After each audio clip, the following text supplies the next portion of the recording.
Dear students, so here I am again with another video of ratio analysis. So first of all, you see here the question is given in the form of balance sheet where various liabilities are mentioned here along with their amount, and here some assets are mentioned here along with their amount. Okay, so these are the details given to us. Using these details we have to solve the following ratios. The ratios are: number 1 current ratio, number 2 quick ratio, number 3 debt equity ratio, and lastly proprietary ratio. So in this particular solution I will be solving these four ratios using the details from here.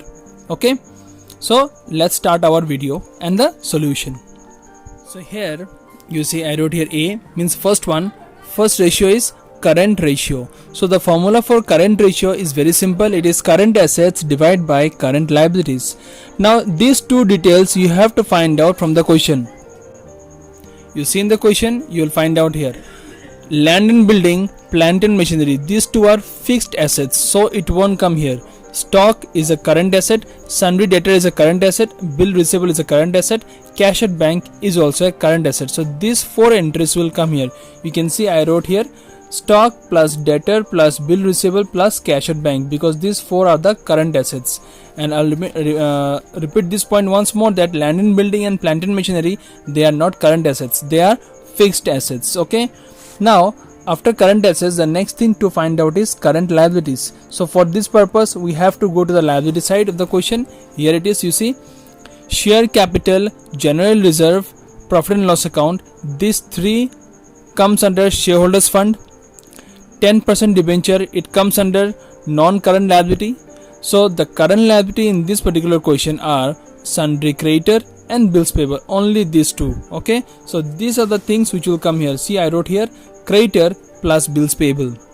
Now you will put the respective amount. Stock whatever amount is given for stock in the question, you can write from there. You see what is given here, 3 lakh, so you wrote 3 lakh here. Debtors 1,50,000, bill receivable 15,000, and cash at bank 60,000. This amount came from here. Okay, then similarly for creditor and bills payable, you write the amount according to the question. You can see the question here, 1,50,000 for the creditor and for bills payable is 75,000. So I wrote here respectively. Now you'll add up this 4 amount and then you'll add up this 2 amount. Thereby you are going to get this 2 amount, 5,25,000 divided by 2,25,000. You divide this 2. Okay, after dividing you will find 2.33, and then since it's a ratio you have to put is to 1. Okay, don't forget to put this is to 1. It is very important. So in this way we have solved current ratio.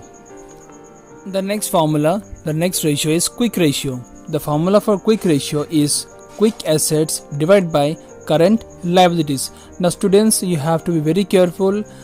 Quick assets is similar to current assets. Now whatever I am telling you, listen properly. In quick assets we will not include two things from your current asset. Number 1 is stock, which can also be called as inventory, means stock or inventory will not be included, and as well as we will not include prepaid expenses if it is given in the question. Okay, I'll repeat once more. In order to find out quick asset, we will not take into consideration stock and prepaid expenses if it is given. Okay, I just wrote here something for your understanding. You can see quick assets equal to current assets minus stock minus prepaid, means from current assets we will be excluding stock and prepaid. If you do that, you are going to get your what? Quick assets. And current liability already you have solved here, isn't it, in the previous formula. So you see in quick asset, look here, from current asset leaving out this stock will not be included. Okay, the other 3 entries will come here. So that's what I wrote here, debtor, bill receivable and bank, and then divide by current liabilities. Current liabilities no need to expand here because already we have solved here, isn't it? Current liabilities, the amount is how much? 2,25,000. So that's what we wrote here in the next line, 2,25,000. And for these 3, debtor, bill receivable and bank, you can write their amount respectively from the question. Okay, so I wrote here. So after adding this, how much I got? 2,25,000 divided by 2,25,000. So if you divide it, how much you'll get? 1. So 1 is to 1, that is the answer. So in this way you will solve quick ratio. And don't forget about quick asset. Okay, I repeat once more. In quick asset, 2 things will not be included. That is, number 1 is stock, which can also be called as prepaid, and number 2 is prepaid expenses if it is given. Okay, so next I will show you the third ratio, that is debt equity ratio. So students, here it is, debt equity ratio. The formula for debt equity ratio is long term debt divided by shareholders fund. I'll repeat once more, long term debt divided by shareholders fund. I will come to the question once. Check out the question once.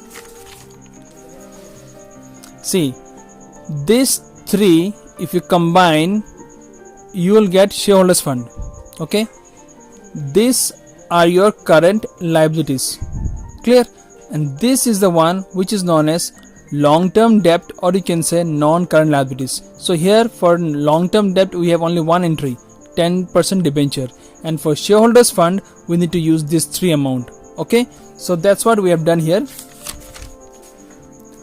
Long term debt, you see what I wrote here, 10% debenture, and for shareholders fund, as I told you, share capital plus general reserve plus profit and loss account. Okay, now you will put the respective amount. For 10% debenture, you can see in the question, you will get 6,33,000. okay, you see here, I will show you once, 6,30,000. and then for this share capital, general reserve and profit and loss account, also you can see the amount here, 3,60,000 and 48,000. so that's what I wrote here. Then this is 6,30,000, it will be same. Then what you will do, you will add up these three. After adding these three, how much I got here, 4,05,000. then divide these two, you will get 1.56 is to 1. okay, so in this way you will be solving debt equity ratio. Now the last ratio, proprietary ratio. The formula for proprietary ratio is shareholders fund divided by total tangible asset. Now shareholders fund, though already we have solved in the above ratio, isn't it? So we have included what?